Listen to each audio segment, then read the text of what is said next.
Bonjour à tous! Ce petit moment vidéo pour vous aider à réaliser l'exercice que vous avez à faire en fin de fiche sur Immortal Bach de Knut Nischtet. Pour cela, je vous propose de travailler sur un autre choral également très célèbre du même compositeur, Jean-Sébastien Bach. Ce choral s'appelle Jesu meine Freude, ce qui signifie Jésus ma joie.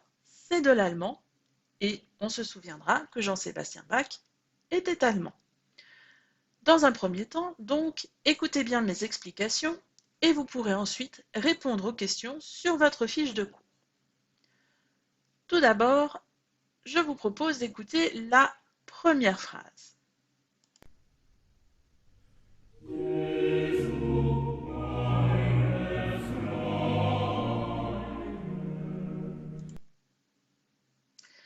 Une phrase très courte, et je reviens en arrière justement pour vous expliquer comment elle est faite. La mélodie principale, tout d'abord, comme vous avez pu l'entendre, elle est chantée par la voix du haut, c'est-à-dire les sopranos. Les sopranos chantent Si, si, la, sol, fa, mi. Puis nous avons la voix du bas, chantée par les hommes, qui est la voix de basse. En ce qui les concerne, eux vont réaliser la note fondamentale de l'accord, c'est-à-dire la basse, tout simplement. Mi, ré, do, si, la, si, mi. Et entre le soprano et la basse, plutôt les sopranos et la basse, l'alto et le ténor vont compléter les accords. Si maintenant, justement, on regarde ce qui se passe entre les différentes voix, basse, ténor, alto, soprano, on va noter que le rythme est presque le même à toutes les voix. Regardez, des noirs, deux blanches, trois noirs, dont celle-ci est pointée, une croche, deux noirs, une blanche. Et ici, on a aussi relativement le même rythme, à quelques petites notes près qu'on va appeler des notes de passage qui vont nous aider à passer justement d'un accord à l'autre.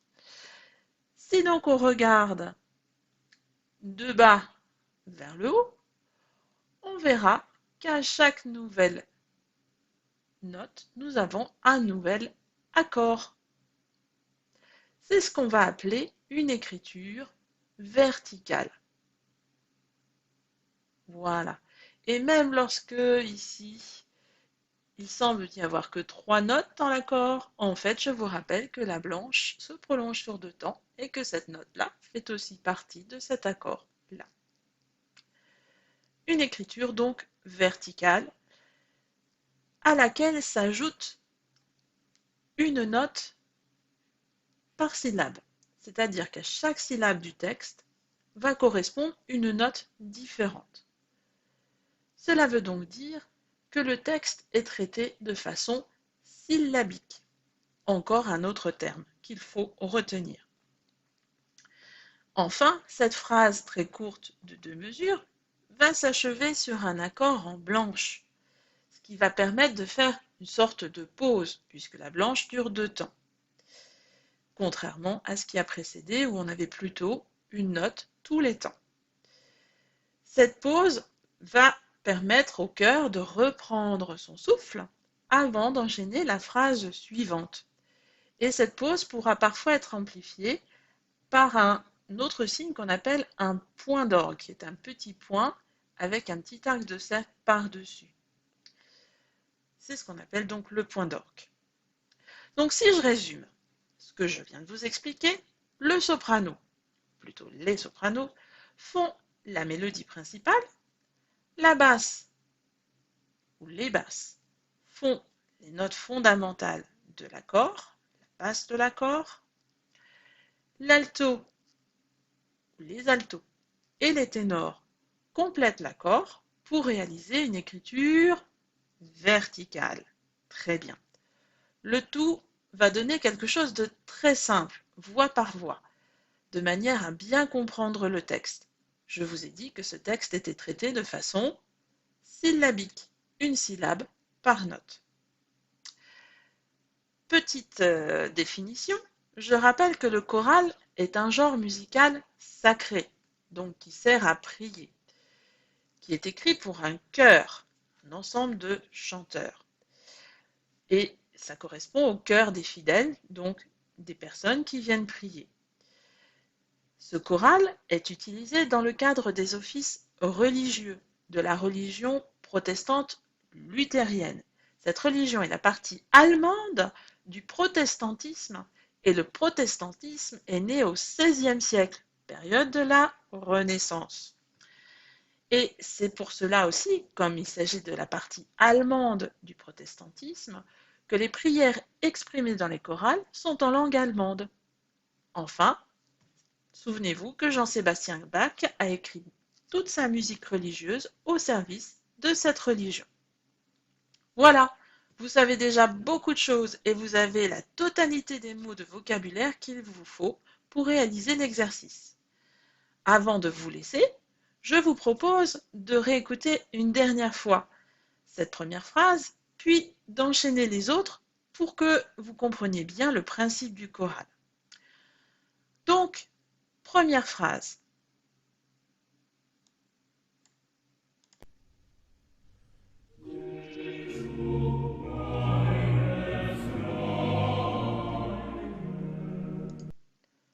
Fin de la phrase, le chœur respire, puis enchaîne la deuxième phrase.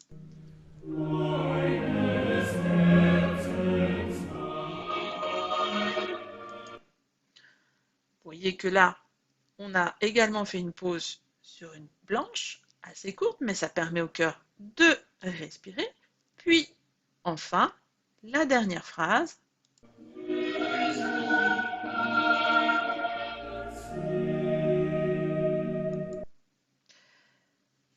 Dans un choral, on peut parler de phrases, mais ce sera encore plus scientifique si vous utilisez un autre mot. C'est le mot incise. Donc, la première partie que vous venez d'écouter est séparée en 3 incises de 2 mesures chacune.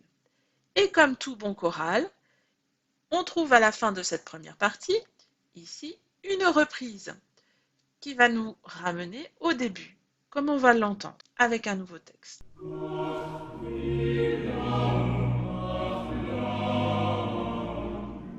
Deuxième incise.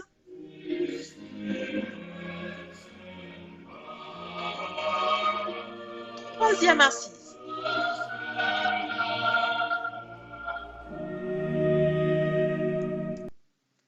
Et ainsi de suite. Voilà, j'espère que vous avez compris le principe du choral et je vous souhaite de bien réussir votre exercice. À bientôt!